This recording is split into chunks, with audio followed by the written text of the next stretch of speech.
കൃഷ്ണ ഗുരുവായൂരപ്പ, സർവം കൃഷ്ണാർപ്പണമസ്തു.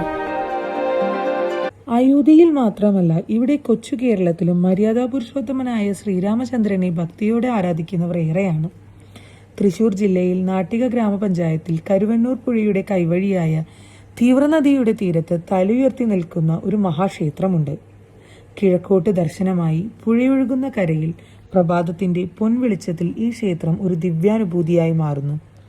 കേരളത്തിലെ ഏറ്റവും പ്രസിദ്ധവും പുരാതനവുമായ ശ്രീരാമക്ഷേത്രങ്ങളിലൊന്നായ ഇവിടേക്ക് ഓരോ പ്രഭാതത്തിലും ആയിരക്കണക്കിന് ഭക്തർ ഒഴുകിയെത്തുന്നു.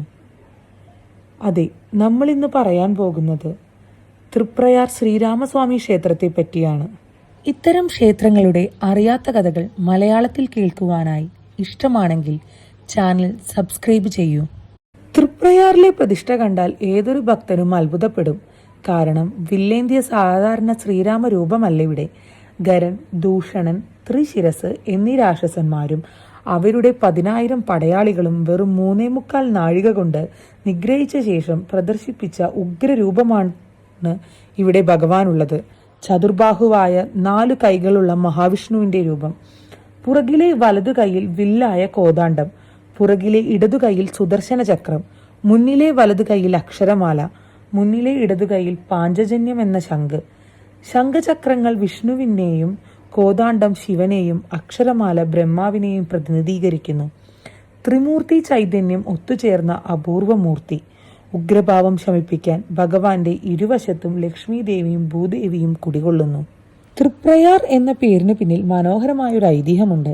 വാമനാവതാര വേളയിൽ ഭഗവാൻ ത്രിവിക്രമനായി അളവില്ലാതെ വളർന്നു വന്നു. ഒരു പാദം ഭൂമിയിൽ അളന്നു, മറ്റേ പാദം മേലോട്ടുയർന്ന് സത്യലോകത്തിലെത്തി. ബ്രഹ്മദേവൻ പരിഭ്രമിച്ചു. തന്റെ കമണ്ഡലുവിലെ പുണ്യതീർത്ഥമെടുത്ത് അദ്ദേഹം ഭഗവാന്റെ തിരുപാദം കഴുകി അഭിഷേകം ചെയ്തു. ആ തീർത്ഥജലം ഒഴുകി ഇറങ്ങിയപ്പോൾ കുറെ ഭാഗം ഭൂമിയിലും പതിച്ചു. തിരുപാദം കഴുകിയ ആ പുണ്യജലം ഒരു ആറായി മാറി. തിരുപ്പാദം കഴുകിയ 6 എന്നത് തിരുപ്പാതയാറായി മാറി. പിന്നീട് അത് ലോപിച്ച് തൃപ്പതായാറും പിന്നീട് തൃപ്രയാറുമായി. ഭഗവാന്റെ പാദസ്പർശമേറ്റ പുണ്യഭൂമിയാണിതെന്ന് ഭക്തർ വിശ്വസിക്കുന്നു. ഒരു ഐതിഹ്യം കൂടിയുണ്ട്.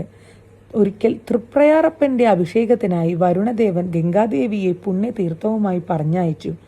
അഭിഷേകം കഴിഞ്ഞിട്ടും തിരിച്ചു പോകാൻ ഗംഗ വിസമ്മതിച്ചു. ഭഗവാനോടുള്ള ഭക്തിയിൽ അവൾ ക്ഷേത്രത്തിനു ചുറ്റും പ്രദക്ഷിണം ചെയ്തുകൊണ്ടേയിരുന്നു.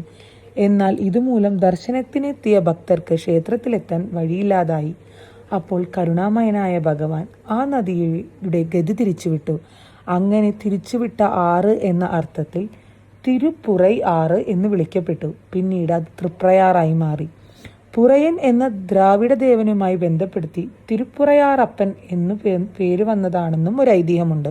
ഈ ക്ഷേത്രത്തിന്റെ വിഗ്രഹത്തിന്റെ ഉത്ഭവകഥ ദ്വാപരയുഗത്തോളം പഴക്കമുള്ളതാണ്. ഭഗവാൻ ശ്രീകൃഷ്ണൻ ദ്വാരകയിൽ പൂജിച്ച ദിവ്യ വിഗ്രഹമാണത്രേ ഇത്. 4 ഭാഗങ്ങളും പർവ്വതങ്ങളാൽ ചുറ്റപ്പെട്ട ദ്വാരകാപുരിയിൽ ദശരഥപുത്രന്മാർക്കായി 4 ക്ഷേത്രങ്ങൾ പണിതിരുന്നു. കിഴക്കേ രൈവകത പർവ്വതത്തിൽ ശ്രീരാമനും, വടക്കേ വേണുമന്ത പർവ്വതത്തിൽ ഭരതനും, പടിഞ്ഞാറേ സുഷുപ്ത പർവ്വതത്തിൽ ലക്ഷ്മണനും, തെക്കേ ലതാവേഷ്ട പർവ്വതത്തിൽ ശത്രുഘ്നനും. ദ്വാരകയുടെ ഒത്ത നടുവിൽ ഒരു മഹാവിഷ്ണു ക്ഷേത്രമുണ്ടായിരുന്നു. ശ്രീകൃഷ്ണ ഭഗവാന്റെ പൂർവികർ 3 ജന്മങ്ങളായി പൂജിച്ച അതിദിവ്യമായ വിഗ്രഹമായിരുന്നു അവിടെ. ദിവസവും രാവിലെ പത്നിമാരായ രുക്മിണിയോടും സത്യഭാമയോടുമൊപ്പം ഭഗവാൻ ഈ ക്ഷേത്രത്തിൽ ദർശനം നടത്തിയിരുന്നു. ദ്വാപരയുഗത്തിന്റെ അന്ത്യത്തിൽ ഭഗവാൻ ശ്രീകൃഷ്ണൻ സ്വർഗാരോഹണം ചെയ്തു. അതോടെ സ്വർണ്ണ നഗരിയായ ദ്വാരക കടലിലേക്ക് താഴ്ന്നുപോയി. ആ മഹാപ്രളയത്തിൽ എല്ലാം നഷ്ടമായി. അവശേഷിച്ചത് ഭഗവത് പൂജത ഏറ്റുവാങ്ങിയ 5 ദിവ്യ വിഗ്രഹങ്ങൾ മാത്രം. അവയിലെ മഹാവിഷ്ണു വിഗ്രഹം കലിയുഗാരംഭത്തിൽ ദേവഗുരുവായ ബൃഹസ്പതിയും വായുദേവനും ചേർന്ന് ഭൂമിയിൽ പ്രതിഷ്ഠിച്ചു. ആ പുണ്യസ്ഥലമാണ് പിന്നീട് ഗുരുവായൂർ എന്ന പേരിൽ ലോകപ്രസിദ്ധമായത്. ഗുരുവായൂരപ്പന്റെ ദിവ്യചരിത്രം ഇവിടെ തുടങ്ങുന്നു. എന്നാൽ ദശരഥപുത്രന്മാരുടെ 4 വിഗ്രഹങ്ങൾ ശ്രീരാമൻ, ഭരതൻ, ലക്ഷ്മണൻ, ശത്രുഘ്നൻ അവ പിന്നെയും ഒരുപാട് കാലം കടലിന്റെ ആഴങ്ങളിൽ ഉറങ്ങിക്കിടന്നു. യുഗങ്ങൾ കടന്നുപോയി. ദശരഥപുത്രന്മാരുടെ ദിവ്യവിഗ്രഹങ്ങൾ അപ്പോഴും അറബിക്കടലിന്റെ ആഴങ്ങളിൽ വിശ്രമിക്കുകയായിരുന്നു. ഒരു ദിവസം പതിവ് പോലെ മീൻ പിടിക്കാൻ കടലിലിറങ്ങിയ മുക്കുവന്മാരുടെ വലകളിൽ എന്തോ ഒരു കനത്ത വസ്തുക്കൾ കുടുങ്ങി.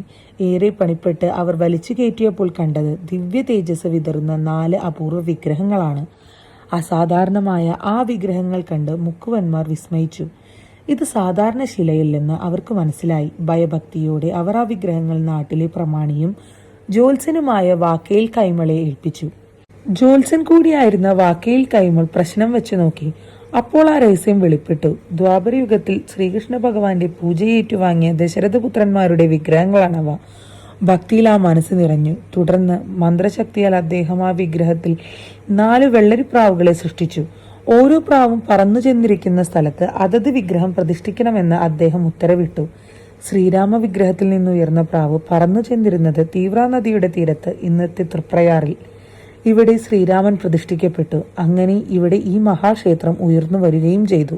ശ്രീരാമപ്രാവ് തൃപ്രയാറിലെത്തിയപ്പോൾ ഭരതവിഗ്രഹത്തിന്റെ പ്രാവ് ഇരിഞ്ഞാലക്കുടയിലെ കൂടൽമാണിക്യത്തിലെത്തി. ലക്ഷ്മണപ്രാവ് ചാലക്കുടി പുഴയോരത്തെ മൂഴിക്കുളത്തും, ശത്രുഘ്നപ്രാവ് പായമ്മലിലും ചെന്നിരുന്നു. അങ്ങനെ 4 സഹോദരന്മാർക്കായി 4 മഹാക്ഷേത്രം ഉയർന്നു വന്നു. ഇവയാണ് പ്രസിദ്ധമായ 4 അമ്പലങ്ങൾ. ഇവയിൽ ആദ്യത്തേതും ഏറ്റവും പ്രധാനപ്പെട്ടതുമാണ് തൃപ്രയാർ. രാമായണ മാസത്തിലെ കർക്കിടകത്തിൽ ഉച്ചപൂജയ്ക്ക് മുമ്പ് ഈ 4 ക്ഷേത്രങ്ങളിലും ഒരേ ദിവസം ദർശനം നടത്തുന്നത് മഹാപുണ്യമായി കരുതപ്പെടുന്നു. ശ്രീരാമനും സഹോദരന്മാരും തമ്മിലുള്ള അചഞ്ചലമായ സ്നേഹബന്ധത്തെയാണ് ഈ 4 അമ്പല ദർശനം അടയാളപ്പെടുത്തുന്നത്. ഈ ക്ഷേത്രത്തിലെ പ്രധാന വഴിപാട് വെടിവഴിപാടാണ്. അതിന്റെ പ്രാധാന്യവും ഭഗവാന്റെ അപാരമായ ശക്തിയും വ്യക്തമാക്കുന്ന ഒരു ഐതിഹ്യമുണ്ട്. പടയോട്ടത്തിനിടയിൽ ടിപ്പു സുൽത്താൻ തന്റെ സൈന്യവുമായി തൃപ്രയാർ ക്ഷേത്ര പരിസരത്തെത്തി. അപ്പോൾ അതിഘോരമായ വെടിശബ്ദം മുഴങ്ങി. അന്വേഷിച്ചപ്പോൾ അത് തൃപ്രയാർ സ്വാമിക്ക് വയ്ക്കുന്ന വെടിയാണെന്ന് അദ്ദേഹം മനസ്സിലാക്കി. ക്ഷേത്രം തകർക്കാനൊരുങ്ങിയ സുൽത്താൻ വെടിക്കായി വച്ചിരുന്ന കതിനകളെല്ലാം എടുത്ത് പുഴയിലെറിഞ്ഞു. പിന്നീട് ഉറക്കെ പറഞ്ഞു, തേവർക്ക് ശക്തിയുണ്ടെങ്കിൽ വെള്ളത്തിൽ നിന്ന് കതിനകൾ പൊട്ടട്ടെ. വാക്കു പറഞ്ഞു തീരും മുൻപ് വെള്ളത്തിനടിയിൽ നിന്ന് കതിനകൾ ഒന്നൊന്നായി പൊട്ടി. ജാളിതയോടെ സുൽത്താൻ ഉടനെ സ്ഥലം വിട്ടു. തൃപ്രയാർ ക്ഷേത്രത്തിന്റെ ചരിത്രം ആര്യഗമനത്തിനു മുന്നുള്ളതാണ്. ആദ്യകാലത്ത് ഇതൊരു ദ്രാവിഡ ക്ഷേത്രമായിരുന്നു. ധർമ്മശാസ്താവായിരുന്നു ഇവിടുത്തെ പ്രതിഷ്ഠ. പിന്നീട് ശാസ്താവിന്റെ പ്രതിഷ്ഠ പുറത്തേക്ക് മാറ്റി. പകരം ചതുർബാഹുവായ മഹാവിഷ്ണുവിനെ ശ്രീരാമ സങ്കല്പത്തിൽ ഇവിടെ പ്രതിഷ്ഠിച്ചു. എന്നാൽ ഇന്നും ശാസ്താവിന് ഈ ക്ഷേത്രത്തിൽ വലിയ പ്രാധാന്യമുണ്ട്. അമൃതകലശം കയ്യിലേന്തിയ അപൂർവ രൂപത്തിലാണ് ഇവിടുത്തെ ശാസ്താവ്. അതുകൊണ്ട് തന്നെ സർവ്വരോഗശമനത്തിന് ഭക്തർ ഈ ശാസ്താവിനെ ഭജിക്കുന്നു. തൃപ്രയാർ ഏകാദശിയുടെ തലേന്ന് ദശമി നാളിൽ ഭഗവാനു പകരം എഴുന്നള്ളത്ത് ആദ്യ പ്രതിഷ്ഠയായ ശാസ്താവിനാണ്. മറ്റൊരു ക്ഷേത്രത്തിലുമില്ലാത്ത അപൂർവമായ ആചാരം.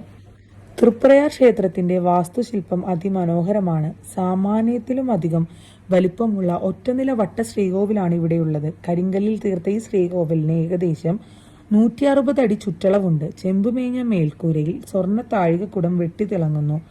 അകത്ത് മനോഹരമായ ചുവർ ചിത്രങ്ങളും ദാരുശില്പങ്ങളും. ഓരോ മുഴുക്കോലും താങ്ങി നിർത്തുന്ന ദേവരൂപങ്ങൾ ഒരു അത്ഭുത കാഴ്ചയാണ്. ശ്രീകോവിലിന് മുന്നിൽ 16 കാലുകളോട് കൂടിയ വിശാലമായ നമസ്കാര മണ്ഡപം. ഇവിടെ ശ്രീരാമദാസനായ ഹനുമാൻ സ്വാമി അദൃശ്യനായി നിത്യസാന്നിധ്യം കൊള്ളുന്നു എന്നാണ് വിശ്വാസം. അതിന്റെ പ്രതീകമായൊരു വിളക്ക് ഇവിടെ എന്നും തെളിഞ്ഞു കത്തുന്നു. ദിവസവും സുന്ദരകാന്ഡവും ഇവിടെ പാരായണം ചെയ്യപ്പെടുന്നു. തൃപ്രയാറിന്റെ വഴിപാടുകളിൽ ഏറ്റവും വിശിഷ്ടമായ ഒന്നാണ് മീനൂട്ട്. മഹാവിഷ്ണുവിന്റെ ആദ്യാവതാരമായ മത്സ്യത്തെ ഊട്ടുന്നു എന്ന സങ്കല്പത്തിൽ ക്ഷേത്രത്തിനു മുന്നിലെ തീവ്ര നദിയിലെ മത്സ്യങ്ങൾക്ക് അരി സമർപ്പിക്കുന്ന വഴിപാടാണിത്. ശ്വാസകോശ സംബന്ധമായ രോഗങ്ങൾക്ക് ഇത് ഉത്തമമായി കരുതപ്പെടുന്നു. വൈഷ്ണവ ക്ഷേത്രത്തിൽ അത്യപൂർവമായ വെടിവഴിപാട് ഇവിടെ ഏറ്റവും പ്രധാനമാണ്. ഗർഭസംബന്ധമായ പ്രശ്നങ്ങൾക്കും ഭക്തർ ഇവിടെ എത്തുന്നു. നിത്യേന 5 പൂജകളും 3 ശീവേലികളുമുള്ള ഈ മഹാക്ഷേത്രത്തിൽ പുലർച്ചെ 3 മണിക്ക് നിയമവെടിയോടെ ഭഗവാനെ പള്ളി ഉണർത്തുന്നു. നിർമ്മാല്യ ദർശനം മുതൽ അത്താഴ ശീവേലി വരെ ഓരോ ദിവസവും ഇവിടെ ഭക്തർക്ക് ഒരു മഹോത്സവമാണ്. മീനമാസത്തിലെ ആറാട്ടുപുഴ പൂരം കേരളത്തിലെ ഏറ്റവും വലിയ ദേവമേളകളിലൊന്നാണ്. ശാസ്താക്കന്മാരും ഭഗവതിമാരും അണിനിരക്കുന്ന ആ മഹാമേളയിൽ നെടുനായകത്വം വഹിക്കുന്നത് തൃപ്രയാർ തേവരാണ്. അവിടെ എത്തുന്ന ഏക വൈഷ്ണവദേവനും ഭഗവാൻ തന്നെ. കന്നിമാസത്തിലെ തിരുവോണനാളിൽ സീതാദേവിയെ വീണ്ടെടുക്കാൻ കടലിന് കുറുകെ ചിറകെട്ടിയതിന്റെ ഓർമ്മയ്ക്കായി ശ്രീരാമൻ ചിറയിൽ തേവർ സേതുബന്ധനം നടത്തുന്നു. ഒരു പിടി മണ്ണ് അവിടെ സമർപ്പിക്കുന്നത് ഭക്തർ പുണ്യമായി കരുതുന്നു. ഖര ദൂഷണ ത്രിശിരസുകളെ വധിച്ച ഉഗ്രമൂർത്തിയായ ലക്ഷ്മി ഭൂദേവി സമേതനായ തൃപ്രയാറപ്പൻ ഇന്നും ഭക്തരുടെ ദുരിതങ്ങളെറ്റി അനുഗ്രഹങ്ങൾ ചൊരിയുന്ന തൃപ്രയാറപ്പനായി തൃപ്രയാറിൽ കുടികൊള്ളുന്നു. ജയ് ശ്രീറാം.